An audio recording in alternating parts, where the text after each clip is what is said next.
L'accompagnement des associations, on l'a toujours fait. On le faisait de manière naturelle, spontanée, au fil des demandes. Et il est vrai qu'à un moment donné, nous nous sommes dit, il faudrait peut-être que l'on formalise et du moins qu'on organise cet accompagnement, déjà pour plus de clarté, mais aussi sans doute pour renforcer cet accompagnement. Alors la première chose qui a été réalisée, c'est le règlement d'attribution des subventions. C'était en fait la rédaction d'un document qui permette aux associations de mieux identifier les subventions qu'elles pouvaient demander et, j'allais dire, rendre la démarche beaucoup plus simple. Alors on a défini 3 types de subventions. La subvention de fonctionnement, relativement classique, la subvention d'investissement qui permet aux associations de faire de l'acquisition de matériel dont ils ont besoin, et enfin la subvention dédiée plus particulièrement aux projets et événements qui le souhaitent mettre en place. C'est donc une subvention, j'allais dire, un peu plus ponctuelle.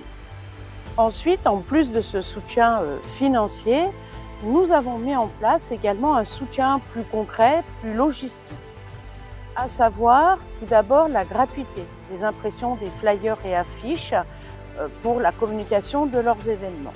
Ensuite, l'aide à l'installation de ces affiches dans les panneaux communaux dédiés. Ensuite, la mise à disposition des locaux communaux, je pense notamment à la salle des fêtes, que nous mettons à disposition 3 fois par an pour un événement et gratuitement. Et enfin, la mise à disposition de matériel, notamment tables, bancs, barrières et barnums. Et enfin, il y a la mise à disposition des salles et des infrastructures communales pour leur activité hebdomadaire. Je pense notamment à l'espace de Fortis où se déroulent de manière hebdomadaire des cours de gym enfants, des cours de gym adultes et du karaté. Je pense aussi à nos terrains de foot qui accueillent également du rugby ainsi que les terrains de boules. Je pense aussi à la salle des fêtes qui désormais accueille des activités hebdomadaires comme le yoga enfant, le yoga adulte et la danse africaine.